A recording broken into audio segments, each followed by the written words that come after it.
Bonjour et bienvenue à l'émission Chrétien comme Christ. Aujourd'hui, nous allons avoir comme thème « Oser ». Alors, qu'est-ce que ça veut dire, Christine? Qu'est-ce qu'on va oser faire? Il y a plein de choses qu'on doit oser faire, et notamment dans Matthieu chapitre 14 et au verset 22, après avoir nourri la foule, la multiplication des pains, Jésus va obliger les disciples à monter dans la barque et à passer avant lui de l'autre côté pendant qu'il renverrait la foule. Et là, on voit quelque part, peut-être pas pour la première fois, mais Jésus va envoyer ses disciples seuls. Qu'est-ce qui va se passer? Oui, et puis surtout, j'aime bien cette traduction parce qu'il dit « il les obligea ». Oui, c'est vrai. Et c'est clair que oser faire les choses, oser vous lancer, oser servir Dieu, hein, parce que on est en train de parler sur les 7 étapes pour vivre le surnaturel, ouais. Et une des étapes, c'est oser le faire. Et moi, j'aime bien parce que ici, Jésus oblige à le faire. Et quelque part, bien souvent, lorsque Dieu nous demande de faire quelque chose, si on n'a pas un petit coup de pied au derrière pour nous lancer, eh bien, on ne le fait pas. Et j'aime cette attitude de Jésus d'obliger ou d'un petit peu forcer les choses. Oui, et moi je pense que dans ce contexte-là, les disciples viennent de voir et de vivre un miracle extraordinaire. On a nourri 5000 personnes, plus les femmes, plus les enfants, avec 2 morceaux de pain, je veux dire vraiment rien du tout. Et puis là, c'est vrai qu'ils sont dans un moment euphorique. Ouais. Et peut-être qu'ils voudraient rester longtemps là, mais Jésus ne voit pas les choses de cette façon-là.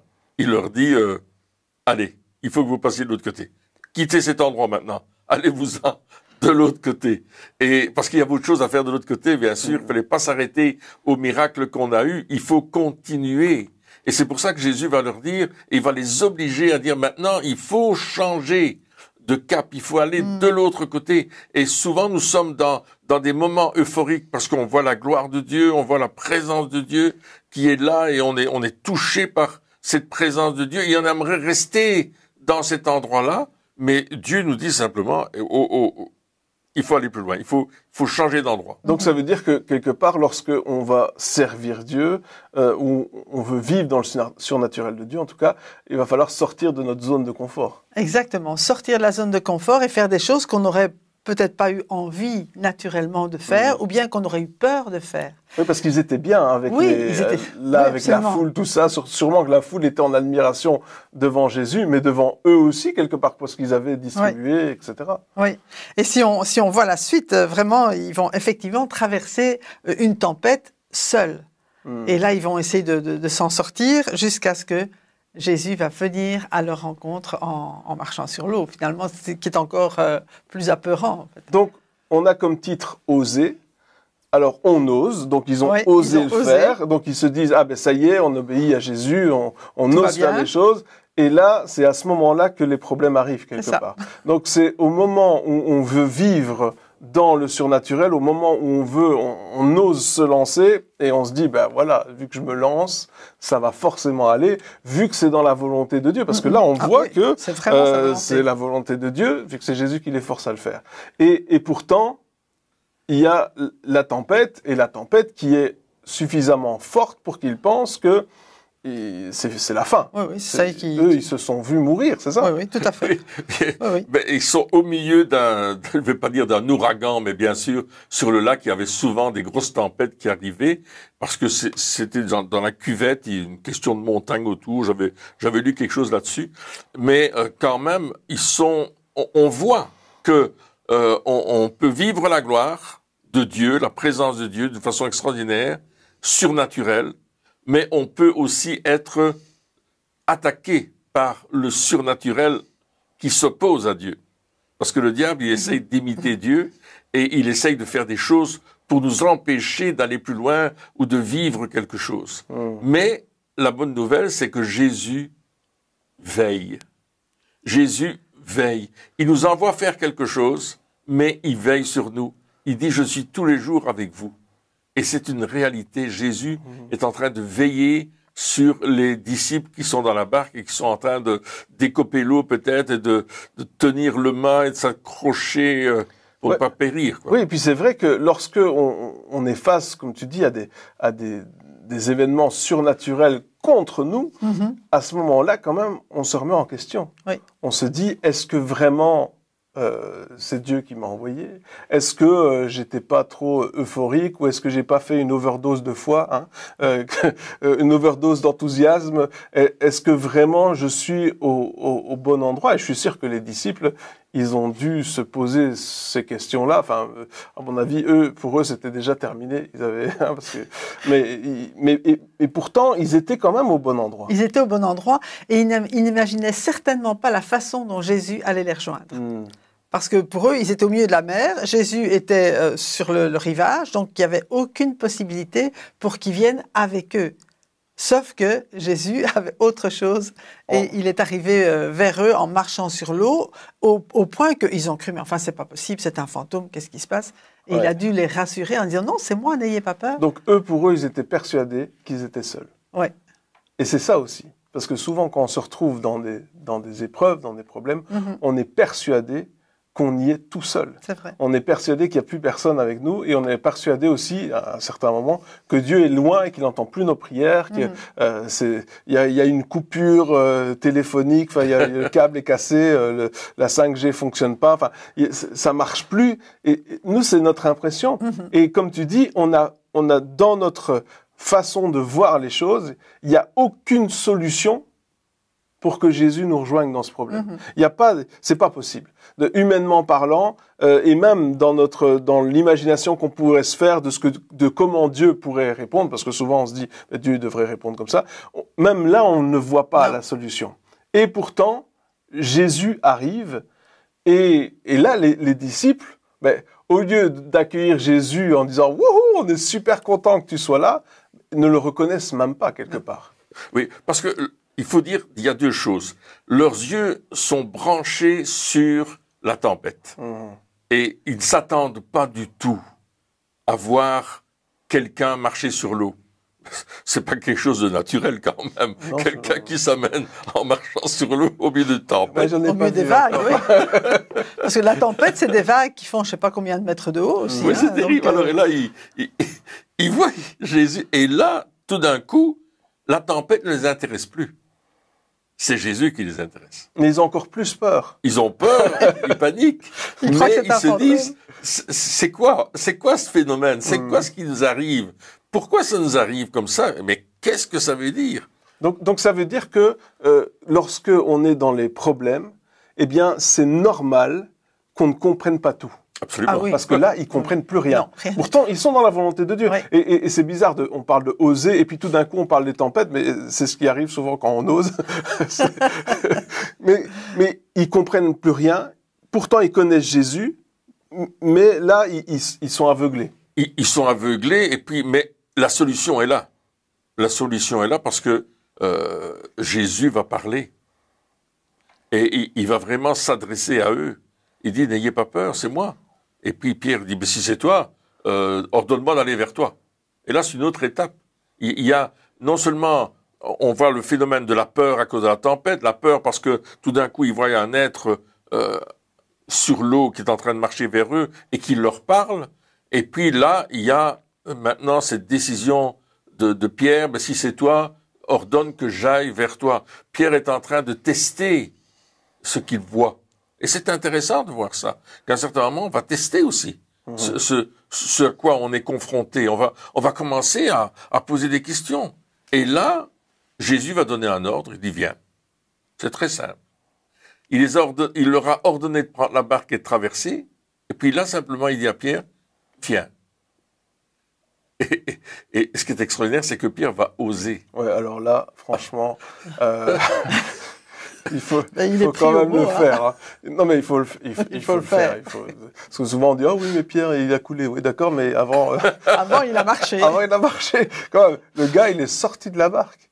Il est sorti de la barque pendant une tempête. Enfin, il faut pas avoir toute sa tête pour faire ce genre de choses. Ou alors, il faut vraiment faire confiance à celui qui parle. Parce que... autant lorsque Pierre il pose la question, il dit si c'est toi, ça veut dire qu'il met le doute. Oui. Mais de la même manière, lorsque Jésus dit c'est moi, viens, le doute est plus là. Il y va. Il le fait, il réfléchit. Je pense que Pierre, il réfléchit pas. Il juste dans tout ce qu'il il réfléchit pas, il agit.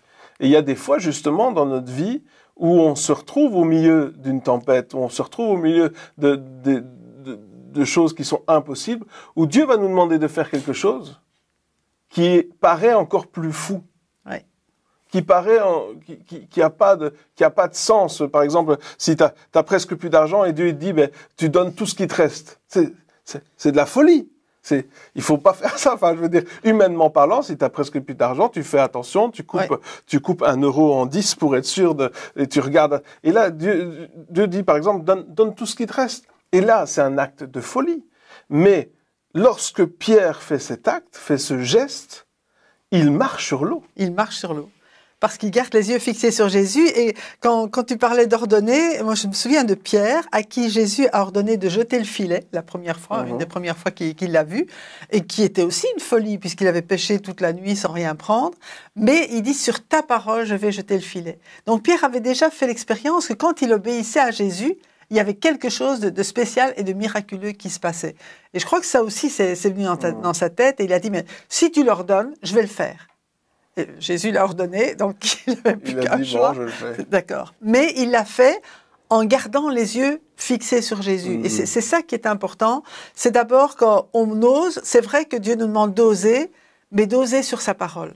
D'oser sur quelque chose qu'il nous ordonne. On sait que c'est lui qui nous demande de le faire. Et alors même si, comme tu dis, c'est une folie, eh bien, il est derrière. Il sait, il y a le miracle qui est derrière l'obéissance aux ordres de Jésus. Ouais, on ne se base pas sur l'obéissance de quelqu'un d'autre. Non. Hein, ça, c'est le danger, c'est de faire ah, mais lui, il a fait ça, je vais faire la même chose. Non, ici, on parle bien de faire sur la parole de Jésus, donc en obéissance directe à Dieu et pas sur un témoignage qu'on a vu. C'est ça. Parce que là, il y a toutes les extravagances qui peuvent être là et qui mènent bien souvent à une défaite. Mais sur la parole de Jésus, là, à ce moment-là, il y a vraiment quelque chose qui s'est fait et il a marché sur l'eau. Il a marché sur l'eau. Pas longtemps, mais il a marché sur l'eau et puis après, il a regardé ailleurs. C'est-à-dire que, ouais, il a bien sûr vu qu'il y avait des éléments autour de lui. La tempête était toujours là. Donc, quand il a marché sur l'eau, la tempête était toujours en train de souffler sur ce lac. Et Pierre a simplement dit, ben, je vais y aller. Et chose extraordinaire, c'est que il a quand même fait quelques pas sur l'eau pour aller vers Jésus. Donc, on comprend bien ça. Il est allé vers Jésus. Mais quand il a détourné son regard de Jésus, là, il a commencé à s'enfoncer. Quand il a arrêté d'être fou, en fait. Oui. Quand il est devenu sage aux yeux humains et qu'il a regardé les éléments, il s'est dit, mais qu'est-ce que je fais là? Et bleu. Mais heureusement, il n'est pas resté dans cet état d'esprit. Il a de nouveau crié à Jésus pour... Oui, et puis Jésus, il a dit, ah ben non, désolé, il fallait avoir la foi jusqu'au bout. Non, Jésus, il a tendu la main. Jésus a tendu la main et l'a relevé. Voilà. Mais quelque part, c'est quand même extraordinaire. Alors bien sûr que Pierre n'a pas été jusqu'au bout, mais il a quand même commencé. Il a quand même, absolument. Et Jésus a eu la grâce aussi de le sortir de l'eau, tout comme nous. C'est-à-dire que pourquoi est-ce qu'on dit qu'il faut oser? Parce que même lorsque on fait des erreurs, même lorsque on obéit à moitié quelque part, même lorsque on se trompe, on regarde aux circonstances, etc. Même quand on a peur, parce que les disciples ils avaient peur, même quand on oublie l'objectif, même quand le doute nous envahit. Donc même quand toutes ces choses-là sont réunies, où on pourrait être disqualifié à cause de nos manquements quelque part, eh bien même à ce moment-là, Jésus est là et Jésus sort Pierre de l'eau, le remet dans la barque, Jésus calme la tempête, et ils sont arrivés de l'autre côté. Oui. C'est ça. La tempête s'est arrêtée. Quand Jésus est rentré dans la barque, la tempête s'est arrêtée. C'est important d'avoir Jésus dans notre barque. C'est important d'avoir Jésus dans nos projets, dans ce que nous faisons, parce qu'il peut y avoir la tempête, mais quand il est là, la tempête s'arrête. Et ce qui est extraordinaire, c'est que les disciples se sont prosternés devant Jésus. Ils ont reconnu son autorité. Ils ont reconnu que c'était lui qui pouvait faire toutes choses. Et là, ils se sont prosternés devant Jésus dans la barque. C'était plus un bateau qui est en train de voguer sur l'eau. C'était un lieu d'adoration. C'était un lieu de célébration. C'était un lieu extraordinaire où le ciel était sur la terre parce que Jésus était présent avec eux dans cette barque. Et lorsqu'on invite Jésus à venir dans notre barque, au milieu de la tempête, il vient et il calme la tempête. Il calme nos peurs, il calme nos doutes, il calme tout ce qui en nous fait que on a tellement peur de périr, tellement peur de rater, tellement peur d'avoir un échec que parfois on ne fait rien à cause de ça. Mais là, Jésus est arrivé, il a calmé la tempête et il a démontré une chose, c'est qu'il était avec eux dans leur projet où c'était en fait Jésus qui leur avait dit allez de l'autre côté. Ils savaient peut-être pas pourquoi ils y allaient. Il y a un but, il y a un objectif, bien sûr. Jésus le connaît, mais eux ne le savent pas encore. Et il y a quelque chose qui va se passer après. Mais ils ont osé faire ce que Jésus leur a demandé de faire. Ça va faire grandir notre foi quand on ose faire des choses. Et Dieu va pas nous demander de faire des grandes choses. La chose qu'ils ont faite était simple. Ils ont simplement monté dans la barque, ils ont commencé à naviguer. C'était leur métier, ils savaient comment il fallait faire. C'était quelque chose de tout à fait habituel. C'est quelque chose qu'ils faisaient tous les jours, quasi depuis leur jeunesse. Donc pour eux, c'était pas un problème de traverser la mer.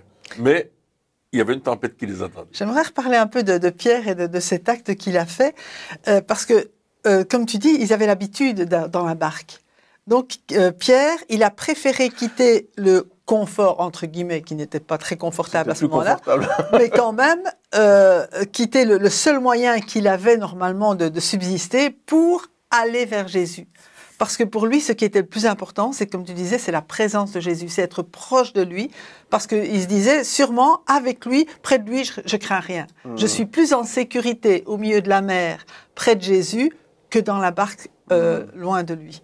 Et ça, je pense que c'est aussi important pour nous de savoir que nos moyens, tout ce qu'on pourrait inventer pour nous sortir de là, sont moins sécurisants que la présence de Jésus lui-même, qui est le plus important pour nous. Oui, donc quelque part, peu importe dans quoi on se retrouve, on doit juste s'assurer que Jésus est là. Oui, c'est ça. Qu'on est avec Jésus plutôt. C'est pas que Jésus est avec nous, c'est nous qui devons être avec Jésus. Et puis là, ça va fonctionner. Et donc c'est ça aussi le fait de, tu disais, lorsque on a peur, lorsqu'on laisse toutes ces choses-là, les doutes, etc., nous empêcher même de commencer. C'est ça le plus grand danger. Oui. Et c'est ça aujourd'hui qui retient beaucoup d'enfants de Dieu de faire ce que Dieu leur demande de faire. C'est cette peur, le fait de se dire oui mais je veux bien commencer, mais jusqu'où ça va aller? J'ai pas vraiment de business plan. Je sais pas, à un an je peux pas voir à un an, mais sachez que nous non plus on peut pas voir à un an. On n'a pas de business plan. On sait juste qu'est-ce qu'on va faire demain et encore. On a aujourd'hui, ça c'est déjà ça. On a des idées que Dieu nous donne et chacun d'entre nous. Et comme tu dis, ça paraît des choses simples. Des fois, on se dit mais si je veux servir Dieu, ça doit forcément être quelque chose de compliqué, forcément quelque chose de très difficile. Vous inquiétez pas, commencez avec des choses simples, les choses difficiles viendront toutes seules. On fait des choses simples et les choses difficiles se présentent à nous. Mais Dieu est fidèle lorsque on ose le faire. Oui. Et je pense que c'est ça aussi, le fait de dire à Dieu, ok, je vais quand même faire le premier pas. J'ai plein de doutes, j'ai des peurs, etc. Mais si on attend de plus avoir aucune peur ou plus avoir aucun doute avant de commencer, on commencera jamais. Oui. Mais l'important, c'est de savoir, quand on fait le premier pas, on dit, Seigneur, t'es là, hein. Ouais. T'es là, hein. Je suis pas tout seul, t'es là, hein. Si moi, ça va pas, mais toi, tu veux le faire. Et parce qu'on voit aussi, c'est que Pierre va marcher par la foi. Et on voit que marcher par la foi, ça veut pas dire qu'il y aura pas d'obstacles, ça veut pas dire qu'il y aura pas des moments de doute ou d'incertitude, puisqu'on voit que Pierre va couler, mais son obéissance, c'est de marcher par la foi, c'est oser. Ce qui va nous faire oser, c'est pas notre témérité, c'est pas le fait qu'on est des fonceurs, c'est qu'à un certain moment, on va croire Jésus. Oui. On va croire ce qu'il nous dit. On va croire que sa parole est la vérité. Et Jésus a dit dans l'évangile de Jean que ses paroles étaient esprit et vie. C'est-à-dire que la parole de Dieu, elle est surnaturelle. Et elle provoque la vie en nous. Et la vie que Dieu provoque en nous, c'est la foi. La foi qui saisit la parole de Dieu et qui dit, oui, je vais réaliser des choses pour Dieu, je crois en lui, mais je vais rentrer dans l'obéissance. Et il y a un tas de choses dans lesquelles Dieu nous demande l'obéissance. Parfois, on ne comprend pas pourquoi, mais on va le faire.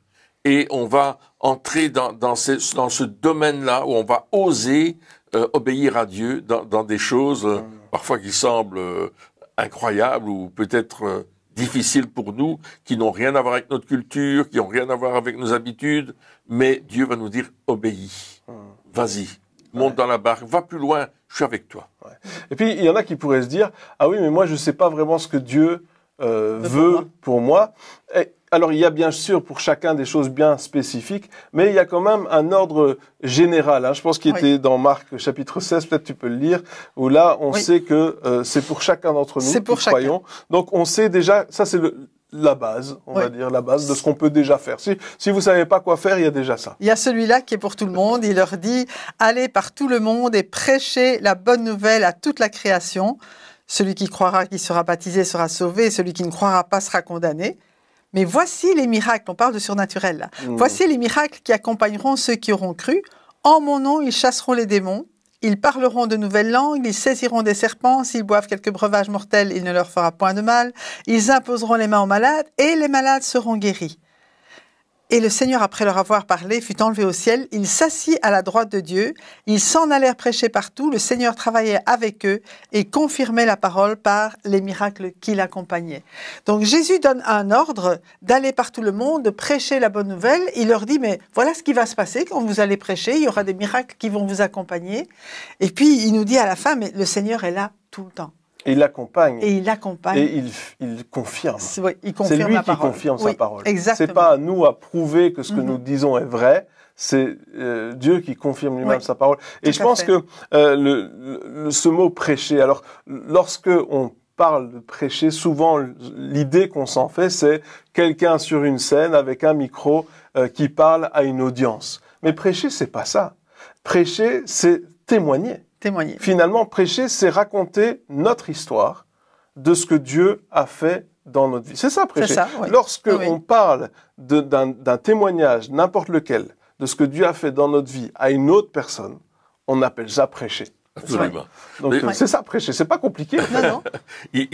Dans l'évangile de Matthieu, au chapitre 9, il parle que Jésus enseignait, prêchait et guérissait. Donc c'est trois choses différentes. On va faire trois choses différentes. Enseigner, c'est donner un enseignement par rapport à certains points de la Bible, etc. Toujours un enseignement sur la Bible, bien sûr. Et c'est souvent ce que nous appelons prédication. Oui. Lorsque on dit le dimanche il y avait une prédication, mais bien souvent c'était un enseignement. C'était un enseignement. Oui. Donc le mot prêcher, souvent il est mal interprété. Et l'apôtre Pierre dira qu'on doit se défendre de l'évangile, défendre notre position. Dire pourquoi on croit, en fait. C'est ça que ça veut dire. D'une manière douce et gentille. Il parle d'apologétique, c'est le mot grec un peu compliqué. Mais c'est ça, en fait. Je vais prêcher. Je vais expliquer pourquoi moi je suis devenu chrétien. Qu'est-ce qui s'est passé dans ma vie?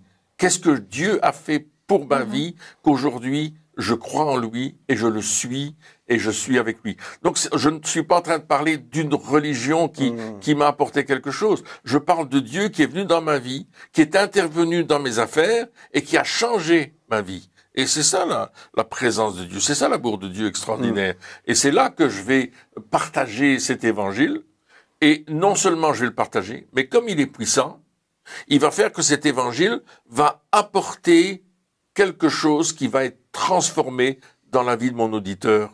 Parce que justement, il y aura des signes, des prodiges et des miracles. Ouais. Et c'est ça qui se passe, c'est que lorsque on apporte justement cette parole, cette prédication, parce que souvent on se dit, prêcher, donc Dieu va seulement agir lorsque je cite des passages de la parole de Dieu. Non, Dieu va accompagner la prédication. Il va accompagner le témoignage par les signes, les prodiges et les miracles. Et les signes, les prodiges et les miracles, alors encore une fois, souvent l'image qu'on s'en fait, c'est encore une fois lors d'une réunion, il y a un grand prédicateur qui vient, il va prier, il y a un boiteux qui va être guéri, quelqu'un qui est estropié qui va se lever. Et ça, c'est souvent notre définition, notre conception des signes, des prodiges et des miracles. Alors bien sûr, ça fait partie des signes, des prodiges et des miracles. Mais les signes, les prodiges et les miracles, c'est aussi la transformation des cœurs. Quelqu'un qui, par exemple, est totalement contre l'évangile et qui tout d'un coup se dit « Ah, mais j'aimerais bien rencontrer Jésus ». Ça, c'est un miracle. Absolument. Ça, c'est un signe, c'est un prodige. Oui, oui. C'est quelque chose qui n'est pas